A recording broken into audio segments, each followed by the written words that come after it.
Somos hijos del rigor, nada nos puede pasar. Utopía de una realidad. Fue tan grande la ambición que perdimos el control. Hoy la tierra sufre nuestro mal.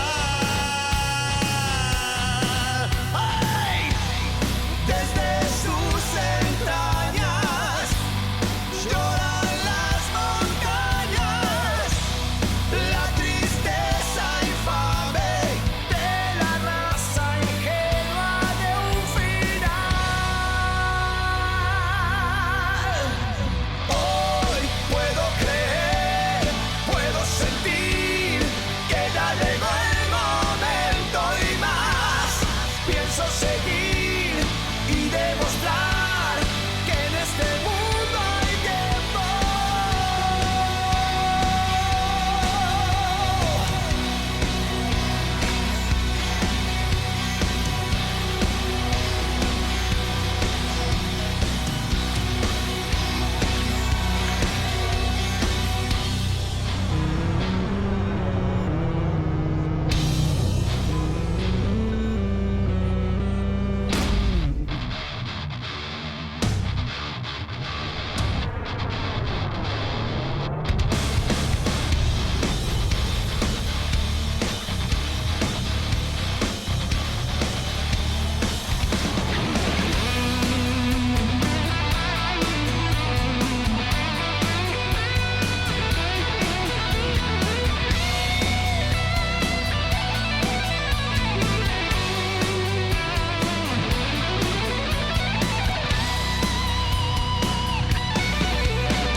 Hoy voy a luchar porque entendí que ya llegó el momento y más.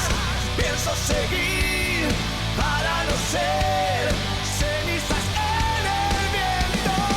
Hoy puedo creer, puedo sentir que ya llegó el momento y más. Pienso seguir y demostrar que en este mundo hay tiempo.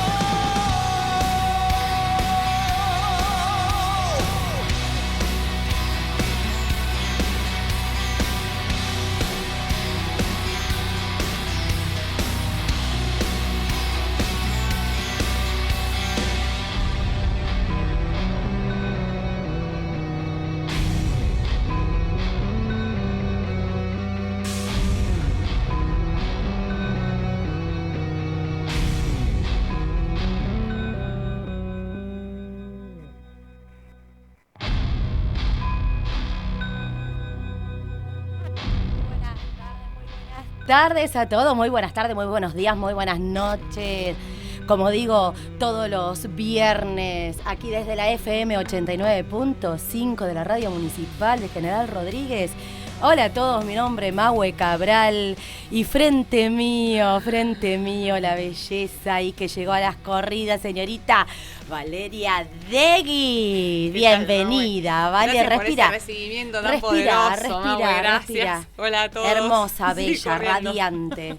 radiante, no importa, pero era así, viste que hoy, o sea, nada, estamos a la deriva, o sea, la gente tiene que comprender que esto no es esos programas súper proyectados, súper trabajados durante la semana. No, porque no es cierto, no Valeria. nos sale, o sea. Valeria, hacemos este programa que se hace llamar ¿cómo? Enlace al origen. Bueno, O sea, el propósito, desde el principio creíamos que el propósito tenía que ver con ordenar un poquito la información y finalmente es lo último que está saliendo. Pero tendrá un propósito también que salga de esta por manera. supuesto, todo tiene una finalidad, Así que bueno, ¿vale? acá estamos. Todo tiene una finalidad. Hablando de finalidades, no quiero dejar pasar que recién han extraviado en la vía pública, ya aviso al que esté escuchando, el documento de Álvarez Alguernés Maximiliano Ezequiel, creo que tiene 17 añitos. Bueno, el documento va a quedar acá, el DNI, la cédula, va a quedar acá en la radio municipal, así que aquel que lo conozca, Ezequiel, volveme a repetir el nombre, ¿vale? Maximiliano Ezequiel Álvarez Alguernes. Bien. Seguramente conocido como Maximiliano Ezequiel Álvarez. Sí. Porque lo es el apellido materno. Pero bueno, sí, un jovencito de aproximadamente 17 años. Así y bueno, que recordamos que estamos acá en la zona de la plaza principal, de la comisaría, de la municipalidad, así que si alguno lo conoce y sabe que pudo estar por esta zona, pueden acercarse a la Le radio. avisan que está su DNI, así no se preocupa. Bueno, ha perdido su identidad. ¡Wow! Lo bueno que puede ser eso a veces, ¿eh? ¡Qué bárbaro, eh! Perdió su identidad, 17 años, 17. ¿Qué me contusi? Sí, 067 el final de este... Ah, DNI, bueno. ¿eh? Qué lindo. Y sabes Sí. una cosa, Vale, hoy estamos en el día 22, los circuitos ahí. El número maestro tenemos, el 22. Ajá. Hoy es 22 del 9. Claro, en el mes de... Para el propósito. Claro, en el mes del propósito, en el mes del sentido. Viste, nosotros que estamos con ese tema, ¿te acordás la semana pasada que hablamos del proyecto Sentido, Vale? Así es. Desde donde nos parábamos a observar. Y bueno, desde ahí, ¿no? Desde lo lineal, Desde ¿no? lo lineal, o sea, estábamos exactamente. hablando desde la existencia, porque nosotras hablamos todo el tiempo de que la no existencia es lo que da origen a lo que existe, ¿no es cierto? Entonces, nosotros solo podemos hablar desde lo que existe, ¿m? Y todo lo demás simplemente nos ponemos disponibles para hacerle un espacio, porque todavía no sabemos de qué se trata. ¿M? Solo son palabras acerca de eso, ¿no?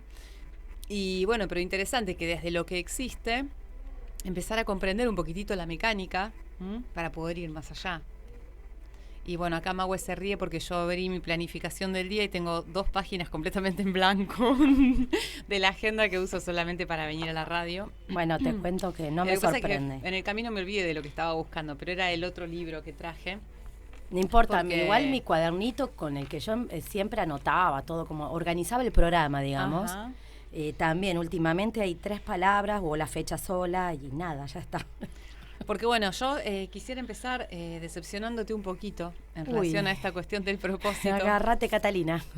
Porque vamos a darle continuidad, si vos tenías ganas, Dale, sí. al tema de la semana pasada acerca de esos argumentos que desde lo lineal podían estar guiando nuestra vida, ¿no? Llevando nuestra vida sin que nosotros fuéramos conscientes de eso. Pero en la medida que nos empezamos a hacer conscientes de ese argumento, que ya estaba, podríamos decir, como predibujado, prediseñado, proyectado por nuestro contexto familiar y la historia de nuestro contexto familiar, una vez que vamos tomando conciencia de eso, cuántos cuadritos nuevos se nos abren, ¿no? Porque empezamos también a abrirnos a la posibilidad de continuar con ese guión y viéndole el propósito, por supuesto, porque siempre lo tiene, o solamente por el hecho de tomar conciencia, empezar a acceder a otras vías, a otras versiones, que podrían estar ahí también disponibles, pero no las vemos por esa lealtad ciega que tenemos a ese argumento. ¿Mm? Claro, vale, pasa como que empezamos a comprender o a entender un poquito más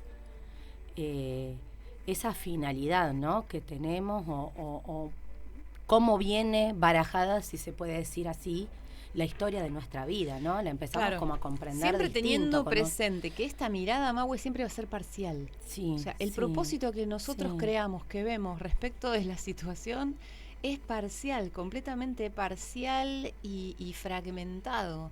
Ese es el lugar de la palmera que nosotros ubicamos, Sí. ¿sí? El de ver Sí. todo lo que está separado para después, bueno, tomar conciencia de que eso en un punto está unido, ¿no? Sí, Y sí. que desde ese punto es que surgen nuevas versiones. Pero bueno, mientras tanto, meternos en ese argumento previo es súper interesante.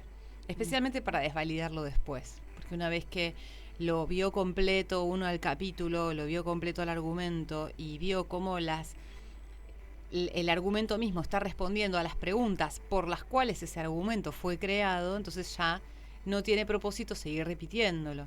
Entonces ahí es donde el propósito muta, porque el propósito no es una condición unívoca, unidireccional e inmutable, vamos a decir, Claro. ¿sí? Es completamente mutable ese propósito. Ahora, va mutando en tanto se va manifestando y se va haciendo conciencia acerca de él, de la función que ese propósito tiene dentro de la existencia. Tal cual. ¿Sí? Entonces, el propósito yo lo veo como un recurso de diálogo, ¿no? Es ese punto donde interactúan abstracto y concreto, concreto y abstracto a cada instante. ¿Mm? Nosotros estamos acá transitando una experiencia y nos creemos que esta experiencia tiene un propósito, ¿sí? Pero más tarde, en un vínculo más profundo, en un diálogo más profundo con nuestra esencia, volvemos a mirar esta escena, en retro la vemos, y podemos ver que también hubo ahí otra función. Y así es como nuestra percepción es lo que va mutando, y va mutando simultáneamente el pasado y también el futuro. O sea, Claro. el pasado no es algo que está congelado ahí, es algo mutante también, en función de la perspectiva con la que lo miremos. Totalmente. Entonces, si yo lo miro a mi pasado siempre desde este mismo personaje, siempre ese pasado va a estar en coherencia con este personaje que está mirando, Ujú. que está cumpliendo un rol, siempre en lealtad a ese rol. Pero ¿qué pasa si yo a este personaje le quito todas las etiquetas, le quito todas esas expectativas, le quito todos sus condicionamientos y lo pongo a mirar el pasado? El pasado se me abre con una riqueza inmensa. Y muta también, me va a empezar a mostrar un montón de otros elementos que en su momento no vi. Exactamente. Y eso me expande en este instante presente y eso ya me reconfigura para un futuro para el que estoy disponible desde otro lugar, desde otra perspectiva. Sí, sí, sí. Pensaba justamente eso, ¿no? De decir, bueno, uno está disponible y va mutando, ¿no? Ujú. Y va ampliando su conciencia. Y bueno, después, ¿cómo veo? Pararme, ¿cómo veo ese pasado? O sea, El tema es también poder muta. reconocer desde dónde miro yo a cada instante. Siempre eso. Entonces yo miro para donde mire, observo todo lo que soy capaz de ver y luego asumo que esto que estoy viendo así, tal y como es, no es más que una versión limitada de lo que es realmente. Claro. Y listo, me pongo disponible a que se manifieste desde otros lugares, otras formas. Nos había quedado la semana pasada, que sería un buen punto de partida, me parece, en relación al propósito y sentido. Tenía que ver con esto que veníamos desarrollando de que cuando somos gestados, todo lo que nuestra mamá transita durante nuestra gestación se va a impregnar en nosotros a modo de una información que está ahí archivada y que luego del momento de nacer se va a ir desplegando como si abriéramos un archivo en diferentes carpetas que van a abarcar diferentes aspectos de nuestra propia historia. Entonces, nuestra propia historia va a ser un relato que va a expresar linealmente todo lo que estaba archivado en ese vientre en función de las vivencias de nuestra madre, ¿no? Pero además había otras informaciones que estaban archivadas ahí porque también cuenta la condición de vida de nuestros padres desde 9 meses antes de concebirnos, ¿no? O sea, cuando trabajamos con los datos de la genealogía, Sí. tomamos los datos de las historias de todos nuestros ancestros y luego empezamos a observar a partir del momento en que nuestros padres se encuentran, cómo se desarrolla su historia, cómo se desarrolla el argumento de ese vínculo, cómo se desarrolla esa novela entre ese hombre y esa mujer, o nada, entre nuestros padres, porque hoy día también podemos tener 2 mujeres o 2 varones como papás o mamás, ¿no? Sí, tal cual. Y digamos, no escapa igual a toda esta norma, ¿no? Exactamente, Entonces, cómo sí. se desarrolla ese argumento vincular, cómo deciden o no concebirnos, cómo finalmente se da esa concepción más allá del acto sexual, en qué contexto emocional para esas 2 personas, en qué contexto vincular, cómo se sienten ellos, cómo se sentían consigo mismos, cómo se sentían con su entorno, con sus vínculos, cómo se sentían respecto de su propio pasado, cómo se sentían respecto de su propio futuro. ¿Mm? Wow, cuánta riqueza en información ahí. Y Vale. nosotros somos Estamos- configurados en esa inmensidad de posibilidades mucho. y percepciones, es mucho realmente. Y al mismo tiempo usamos toda esa información para observar que todo eso que creemos que somos finalmente no es lo que somos, ¿no? Para poder ir más allá. Ujú. Pero el punto es que acá nosotros estamos dialogando esa información que empezamos a usar durante ese abordaje, estamos dialogando con diferentes dimensiones de nuestro ser. Hay un aspecto mío que se expande muchísimo al acceder a toda esa información. Tomamos conciencia de en qué contexto fuimos creados, entonces vemos el argumento de nuestra vida y es inevitable que algo cambie, que algo se mueva, se ponga en movimiento. Así que bueno, acá traje varias cositas porque traje también un texto de Bert Hellinger, pero vamos a ver si llegamos a leerlo. Bueno, donde los niños cargan con diferentes argumentos que van a venir a desplegar, ¿no? Está el niño bastón, primero los leo a todos, ¿no? El niño bastón, el niño reemplazo, el niño compañero, el niño pegamento, el niño accidente, las malformaciones, mellizos o gemelos. También hay síndromes como el síndrome de Down, el síndrome del autismo.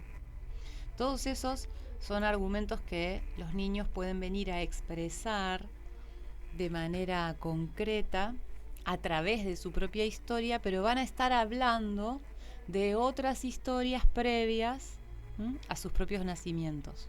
Entonces, por ejemplo, el niño bastón puede ser ese niño que llega para sostener a alguno de sus padres en un momento difícil, ¿sí? O sea, es el niño en el que se van a apoyar posiblemente para avanzar. Son muchísimos los casos de niños que nacemos con un argumento de sostener a alguno de nuestros padres. Son hijos que se transforman en padres de sus propios padres, ¿sí? Está también el niño... Abundan, digamos, ¿no? Sí. O sea, uno de los casos que más abunda. Sí. El niño bastón también es el niño que aparece para sostener a sus padres en la vejez. Entonces, son personas que han nacido a una edad muy avanzada de sus padres, ¿sí? Pensemos que unas décadas atrás ya hablar de personas que tenían hijos a los 30, por ejemplo, mi mamá tuvo a mi hermano menor a sus 33 y ella ya se sentía vieja en aquel tiempo de tener un hijo a los 33. Por supuesto que hoy los tiempos cambiaron esos totalmente. Tiempos y esas percepciones cambiaron un montón y hoy una mujer puede tener hijos a los 40 o durante los 40, la década de los 40 y no ser una mujer vieja, ¿no? Pero hay que pensar en este argumento acerca de si los padres no están concibiendo un hijo desde su inconsciente para ser sostenidos y acompañados durante la vejez. El niño de reemplazo, que es un niño que puede venir, por ejemplo, después de que haya habido pérdidas dentro del árbol, niños que nacen después de que alguien importante murió, o de que alguien murió y ese duelo no está siendo procesado, entonces inmediatamente nacen niños. En mi familia eso ha ocurrido, por ejemplo, ha habido muertes hace unos 2 o 3 años, y lo que ha ocurrido es que inmediatamente después de que esas personas han fallecido, un mes después, 2 o 3 de los integrantes del árbol quedaban embarazados, ¿no? Ah, mira vos. Y bueno... ¿Se puede dar en el caso de una mamá que perdió embarazo? También puede ser las mujeres que por ahí han hecho abortos o han perdido varios embarazos, ¿sí? Van a querer inmediatamente un bebé que venga a cubrir ese espacio, ¿no? Ese espacio vacío. Sí. Por lo general... lo que nos ocurre, eso que siempre lo hablamos, en mi familia, por eso te claro, hacía justamente la consulta. En función de lo que no podemos tramitar, en función de lo que no podemos atravesar, ¿sí? O superar, es que tomamos decisiones en la vida. Entonces, frente a las ausencias y las muertes así repentinas que no podemos procesar, la mejor decisión de la biología es que volvamos a procrear. Claro. Bueno, después está el niño compañero. El niño compañero puede ser ese que viene a pedido del hermanito mayor, ¿sí? Entonces, por lo general, el argumento de estas personas es como que no tienen una vida propia, sino que el argumento es que viven para otros. Hasta ahora los tres, ¿no? Tanto el de bastón como el reemplazo como el compañero, todos estos argumentos tienen como base una referencia externa muy fuerte. O sea, igual aclaramos que esto viene todo de programas de inconsciente biológico. Totalmente inconsciente. No es que uno lo hace queriendo. No, es Ujú. inconsciente. Sí, sí. Queremos Y es válido aclarar para la eso. existencia, o sea, necesitamos Ujú. un argumento para existir. Entonces, desde la existencia, lo que la familia aporta es el argumento, es el para qué. Dentro del orden familiar, bueno, ¿para qué y qué lugar va a ocupar este nuevo integrante? Y Claro. desde ahí se le atribuye, se le asigna un lugar. ¿Mm? Así que bueno, el niño compañero es ese que viene para acompañar. También puede ser en el caso de mujeres que terminan quedándose solas después viviendo con su hijo, ¿sí? Por ahí se les complica sostener una pareja. Entonces, tener un hijo es una manera de estar acompañadas. ¿Eh? Entonces, el hombre solamente pasó para dejar la semillita. ¿M? El hijo es el fruto, digamos, de ese encuentro, pero el propósito del hijo era que esa mujer estuviera acompañada. ¿Sí? Claro, que hay muchos casos también. Muchísimos también, que cumpla con su Sí, propósito de sí. ser madre, de maternar y simultáneamente tener un compañero que va a ser su hijo. Esto se ve muchísimo en el caso de mujeres solteras o solas, vamos a decir, con sus hijos varones. Se da muchísimo eso.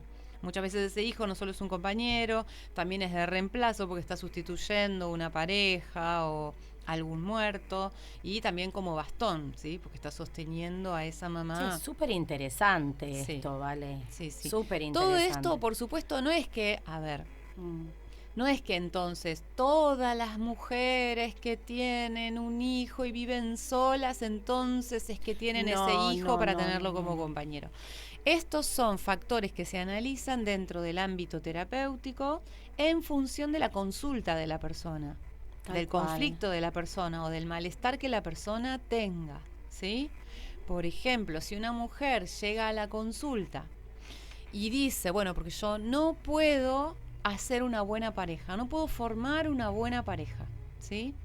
Entonces observamos que vive con su hijito y que el contexto en el que se embarazó de su hijo tuvo que ver con un momento en el que ella se sentía muy desamparada porque, por ejemplo, había muerto un amigo, había muerto uno de sus padres, ¿sí? Había sufrido una pérdida muy grande, ¿sí?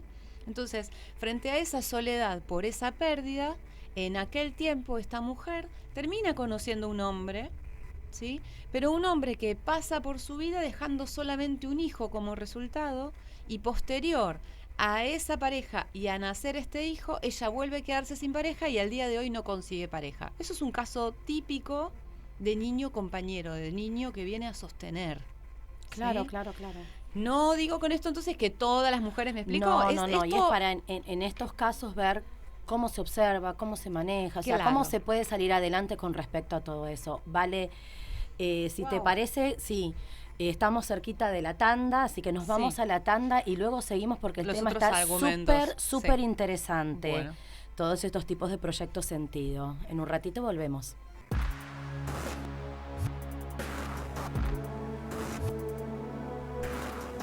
Y aquí de regreso nos quedamos ahí picando la pelota, ¿vale? Con toda esta quedamos ahí. información. La verdad que buenísima. Bueno, nada.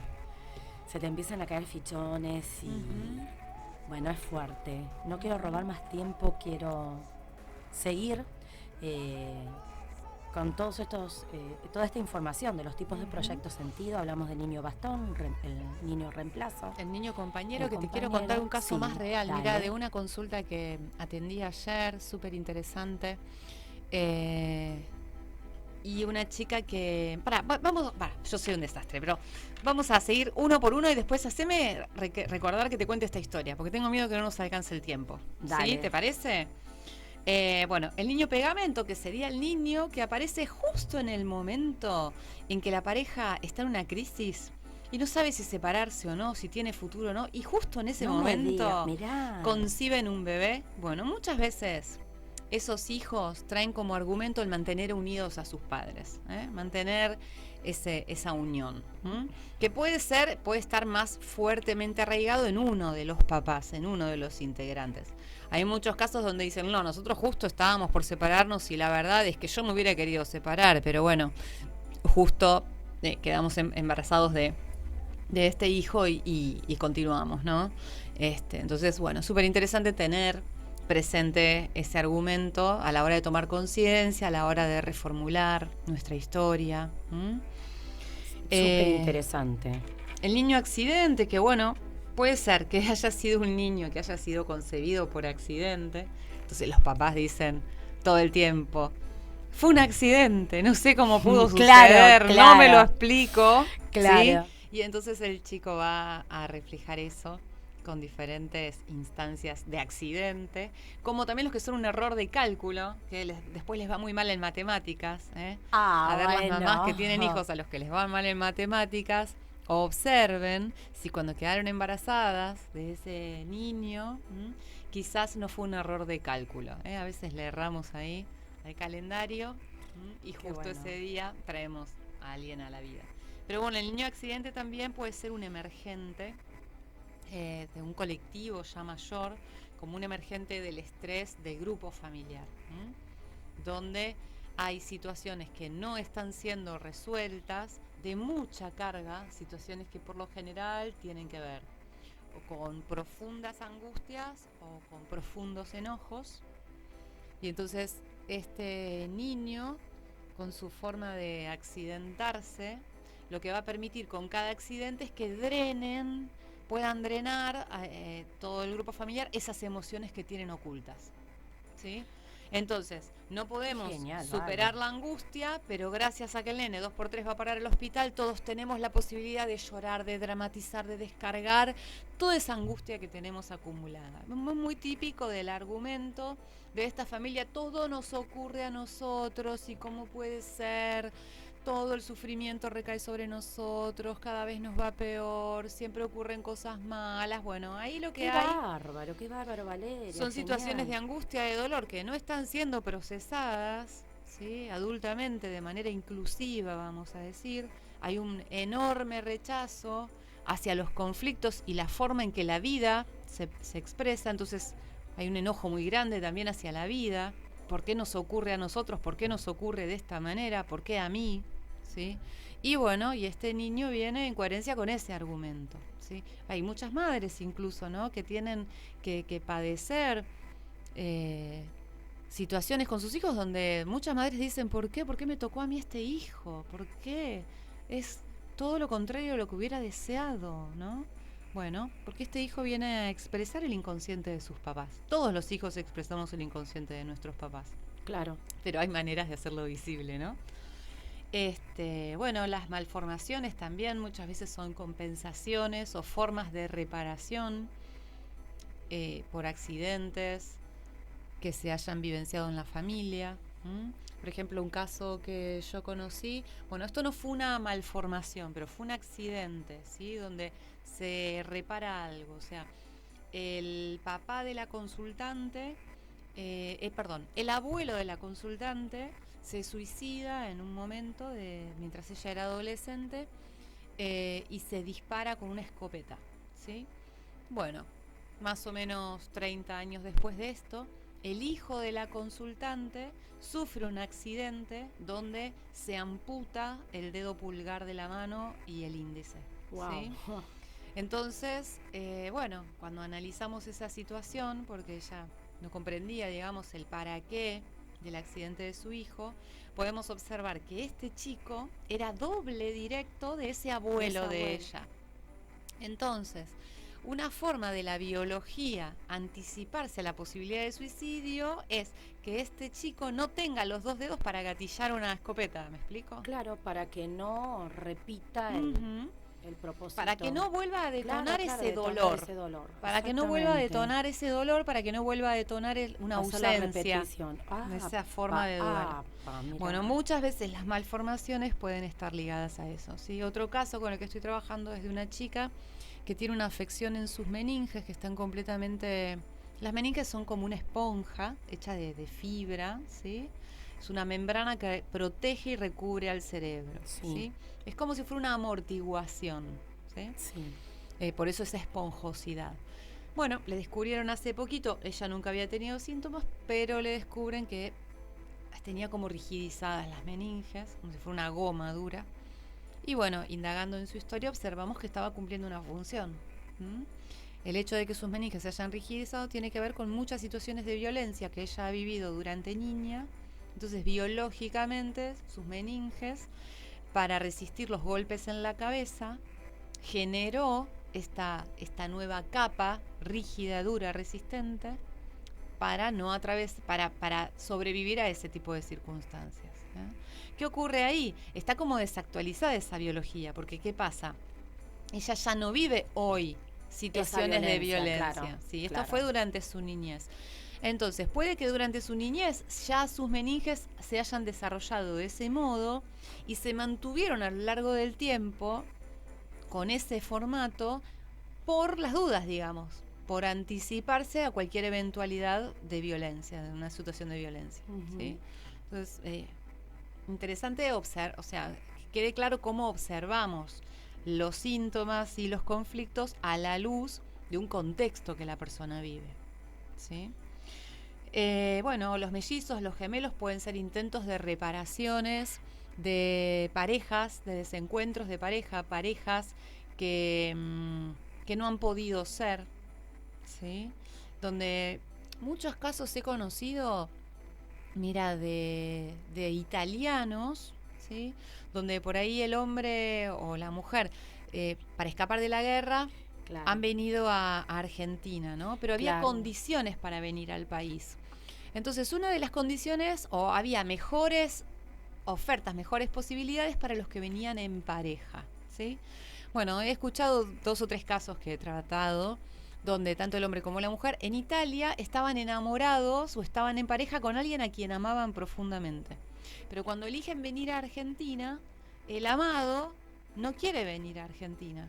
Entonces, ¿qué hace? El amado queda en Italia y el que viene a Argentina se viene con otro o con otra.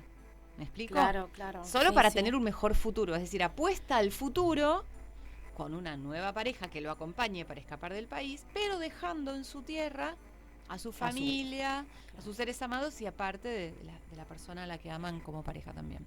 Entonces, muchas veces mellizos o gemelos pueden nacer en pareja como para Reparar esas reparar situaciones. esas condiciones de pérdida. Wow, vale, estamos. Y bueno, y luego está el síndrome de Down o el autismo, que están como juntas porque hay un punto donde se encuentran, digamos, estas 2 enfermedades.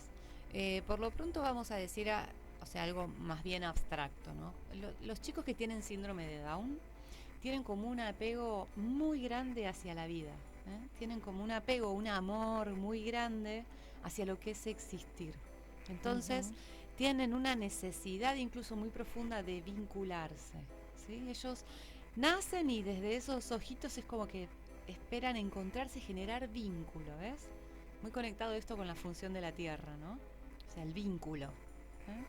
Entonces, cuando dentro de un grupo familiar hay un niño con autismo, posiblemente lo que esa familia tenga que madurar o procesar sea el aspecto vincular. Este niño Down puede venir como aglutinante. O al revés puede ser. Muchas veces un niño puede generar que estalle la familia. Bueno, está cumpliendo con una función que era necesaria que entre todos desplegaran, pero como se transforma en un conflicto, hay una cristalización muy grande, se necesita también a veces de una patología para poner en movimiento eso que está cristalizado. ¿sí? Y el autismo vendría a ser al revés. O sea, el autismo, lo que tienen los niños autistas por lo general es un desapego muy grande hacia la existencia. Claro, claro. Y de hecho transitan su existencia desde una profunda neutralidad, porque justamente como carecen de esa capacidad vincular, vamos a decir, a través del apego, lo que tienen es un desapego, esta cosa de ser como neutros, pareciera que no sienten. Sin embargo, tienen una capacidad, hay una frecuencia muy elevada a nivel neurológico y cerebral. Son niños que están muy conectados con el abstracto y con el inconsciente profundo. Son niños que muchas veces a la hora de aprender a escribir o de dibujar pueden describir muchas dimensiones que no son visibles para nosotros. Están conectados como con otro espectro de información. Sí, eso. Es como que tienen una antena demasiado elevada, entonces se les hace difícil bajar a la existencia y habitar la vida desde el mismo lugar que nosotros, porque su percepción es mucho más amplia. Ujú. Entonces, al tener esa percepción tanto más amplia, ellos no asumen una identidad, ¿sí? Por eso son tan abstractos y tan neutros. No están condicionados por la identidad. Por ejemplo, yo soy yo y vos sos vos.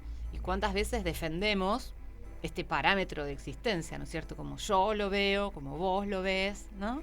Sí, cuando veía casos así los veía como en esa autorreferencia y Sí, es y una sí. autorreferencia muy grande. del Pensaba autismo. justamente lo que vos dijiste, esa Sí. conexión con el abstracto y bueno, Ujú. obviamente por eso el bajar al plano uno, a la tierra y el relacionarse con el contexto, bueno. Entonces también cuando genial. aparecen casos de niños autistas, quizás lo que está necesitando esa familia, ese grupo familiar, es conectar con el abstracto, elevar la Claro. antena. Porque por ejemplo, por lo general en las familias donde aparecen niños autistas, pudo haber niños muertos, muchos abortos, muchas personas significativas también fallecidas previas a él. O sea, mucha ausencia para reparar, ¿ves? Ujú. Mucha ausencia. Entonces, como ese duelo no se gestiona, no se repara, el niño autista viene como para mostrar que todo está conectado, pero todo depende de la altura de la antena que usemos, ¿no? Totalmente. O sea, no existe lo que nosotros percibimos como ausencia. Lo percibimos como ausencia, porque no está en el plano físico. ¿Mm? Ujú. Entonces las familias que tienen que procesar la muerte, vamos a decir, en muchos casos por ahí necesitan de un integrante autista para que les enseñe cómo conectar con el abstracto. Wow, la verdad que tremendo el bombardeo de información, ¿vale? O sea, estaba Sí, ya pensando. estamos menos 10. Upa, estaba pensando o sea, cómo podemos a partir de esto, de esta información, mirar distinto a nuestros Ujú. hijos, mirarnos distinto, o sea, nosotros mismos. O sea, nada, uno va a empezar como a caminar por otras sendas en la existencia, porque, o sea, ya ves distinto todo. Ujú. Y empezar a comprender también, por ejemplo, Claro. si hay muchos padres escuchando, comprender que los hijos son del modo que son muchas veces porque están en coherencia con lo que vos te preguntaste en algún momento de tu existencia y están ahí para responder a tu pregunta. ¿Mm? Sí, porque hoy ya nos diste, ya la información era muy amplia. A ver, en qué contexto, de qué manera, qué sentían, o sea, esa pareja Ujú. previo a su unión, durante la unión y cuando decidieron traer al mundo a ese niño, ¿no? Y bueno, y después todo lo que se vive durante esos 9 meses de embarazo, durante ese periodo de gestación, lo que Sí. siente, lo que vive la mamá. Y bueno, si me empiezo a proyectar, o sea, se me está volando la cabeza de decir, bueno, y de hablar también lo que es un niño adoptado y Ujú. bueno, o Sí, sea, bueno, es muy no hablamos amplio de el eso, pero por lo tema, general el también tema. son árboles que son equivalentes. ¿Sí? Ujú. El único conflicto que puede surgir en los niños adoptados tiene que ver con que el árbol que adopta juzga al que lo dio en adopción. Ese es el gran obstáculo muchas veces dentro del ámbito de la adopción. Claro, Que los padres claro, adoptivos, claro. en lo profundo de su corazón, guardan un juicio muy grande hacia los padres que dieron a ese hijo. ¿Sí? Y ahí hay para ordenar. Bueno, la semana que viene por ahí podemos hablar un poquito de Hellinger. Uy, qué lindo, Y sí. entender algo más acerca de Qué esto. bueno, qué Mientras bueno, tanto, qué bueno bueno, estaría. no lo comunicamos en estos días, pero voy a pasar un pequeño... Estamos armando el seminario de enlace para este fin de semana. Sí, hablemos Que de es para esos las temas, personas por que son... supuesto. que tienen ganas de profundizar en este concepto, en esta perspectiva que estamos desarrollando, que es mirar la existencia, pero desde una perspectiva no lineal, incluyéndolo todo, a la luz de los argumentos de nuestra familia, a la luz de la conexión con nuestro ser original. Y también vamos a arrancar la semana que viene con el laboratorio de sobrepeso, para empezar a comprender la función que las grasas cumplen en nuestro organismo y qué potenciales tenemos disponible a partir de esa información, ¿sí?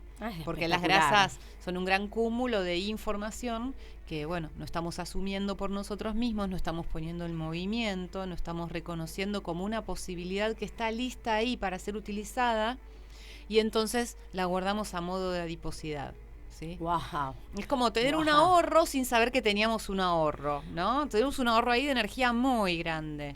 ¿Qué pasó? No nos habíamos dado cuenta, estábamos enojados con ese ahorro y ahora entendemos que ese ahorro no es más que un potencial ahí disponible para otras cosas. Para todos aquellos que viven haciendo dieta y nunca adelgazan. Exacto. Bueno, están Porque invitados. no siempre el argumento del sobrepeso tiene que ver con lo que como. Exactamente. Para eso sería este laboratorio de sobrepeso. Estaríamos el miércoles. Este ¿sería? próximo miércoles 27, ¿sí? Miércoles 27. En General Rodríguez de 18 a 21 horas. Y también arrancamos el martes 26 en Flores. Bien, Sí. bien. Y tenemos el seminario, ya este fin de semana comenzaría.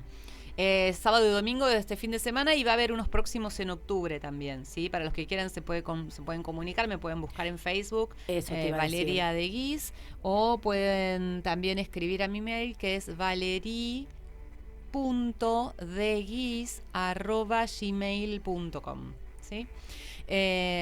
Bueno. Por el momento chivo ninguno más, pero si querés te puedo contar la historia, nos vamos con eso, la historia de la chica. Sí, porque me quedó pendiente la historia. Que bueno, que ella es concebida en un contexto, fíjate lo siguiente, la mamá de esta chica a los 16 años, en una situación de pobreza muy, muy grande, se va de su casa, ¿sí? A trabajar en Buenos Aires, ella vivía en una provincia, se va a trabajar muy jovencita a Buenos Aires. En Buenos Aires empieza a tener muchos conflictos laborales y se entera que su hermana mayor también estaba en Buenos Aires. Esta chica no se había criado junto con su hermana mayor porque la habían dado en crianza a otra familia. Bueno, entonces su hermana la cobija en su casa, la recibe, vivía su hermana mayor con el marido, ¿sí? Y aparece esta chica de 16 años. Bueno, eran tan pobres que parece que dormían todos en la misma cama, en el mismo lugar, junto con otras personas. Ocurre que esta chica de 16 años se embaraza de su cuñado, ¿sí? Y lo que siente es que para no estar en peligro respecto de ese embarazo y poder llevarlo adelante, lo oculta, es decir, estuvo 9 meses envuelta tapándose, ¿sí? Que estaba embarazada, ocultando esto. Cuando da a luz, esto se transforma en un escándalo, ¿sí? Porque su hermana mayor se entera de que esta bebé es hija, ¿sí? Del marido. Entonces sale a la luz esa infidelidad de este señor. Y esta chica de 16 con esta hijita es expulsada de esa casa, se va a vivir a otro lado. Y esta bebé es la que se transforma en mi consultante. Ajá. ¿Sí? Y bueno, ¿cuál era el conflicto de esta chica? ¿Sí? Tiene que ver con un rol que ella asume en su propia historia donde siente que nadie la ve, nadie la registra, ¿sí? Es como invisible para todos y al mismo tiempo todos la rechazan, ¿sí? La agreden muchas veces, la censuran, la sancionan y ella se siente básicamente como una esclava. Pero bueno, a la luz de todo lo que te cuento, lo único que ella estaba expresando y tomó conciencia durante el trabajo que hicimos, que todas estas sensaciones que ella tiene de no ser vista, tuvo que ver con esa instancia de que su mamá la tuvo que ocultar para sobrevivir. Entonces, es mejor que no me vean para mantenerme con vida. No tenía que ser vista, claro. No tenía que ser vista. Ahora, ella hoy tiene 40 años y sigue con este mismo argumento. ¿Por qué? Porque lo tenía escondido en lo profundo de su conciencia. Pero ahora se entera de esto y cada vez que ella se siente no vista, solamente cae en el presente. Ah, ¿sí? me acuerdo, es esa instancia. Esa instancia donde tiene que asumir que en este presente no hay peligro, no es necesario que se mantenga oculta y bueno, y poder desplegar otras versiones. Entre un montón de otras cosas, ¿no? Porque todo este rechazo, la censura de las familias de ella, tiene que ver con la sanción y el juicio que toda la familia se ha hecho acerca de esa situación. Porque su mamá es bien aceptada, a pesar de que su mamá concibió a esta chica con su cuñado sigue siendo su cuñado, su hermana sigue siendo su hermana, entre ellos está todo bien, pero el problema es con la hija, ¿no? Es como que la que muestra el pecado, ¿no? Claro, el proyecto sentido, ¿quién lo lleva? Claro, entonces ella. Tiene una vida de mucha culpa donde todo el mundo la acusa de cosas y bueno, tiene que ver con ese supuesto pecado que su madre cometió al engañar a su hermana Tremendo, con cómo su nos marido. quedamos anclados y cristalizados en esas instancias que quizás fueron segundos en nuestra vida, en nuestra Totalmente, existencia. y nosotros fue concebida en Y esa bueno, circunstancia. y te marca para para toda la vida hasta que realmente abrí los ojos o hasta el momento que vos decís, bueno, listo, me di cuenta, me cayó el fichón y bueno, para eso estamos, ¿vale? Sí, para observar, para tomar conciencia y entender también que somos parte de un juego donde como jugador no somos el creador del juego. No. Estamos jugando un juego que fue creado por nuestra propia esencia para explorar cómo es existir.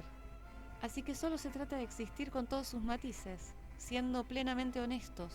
Y donde cumplimos diferentes roles, pero Sí. bueno, que no nos tenemos que creerlas, sino saber que estamos actuando en ese momento, participando justo. Que estamos haciendo lo único que nos sale a Sí. hacer en este instante y que así como es válido para el juego que estamos jugando. Tal cual. Pero que a la noche cuando nos vamos a dormir tenemos la posibilidad de darnos cuenta de que toda esta realidad simplemente no existe Claro. y que nosotros estamos conectados con la fuente misma de todas las cosas y ahí nos dormimos para actualizarnos y dialogar con nuestra esencia lo que dure nuestro sueño.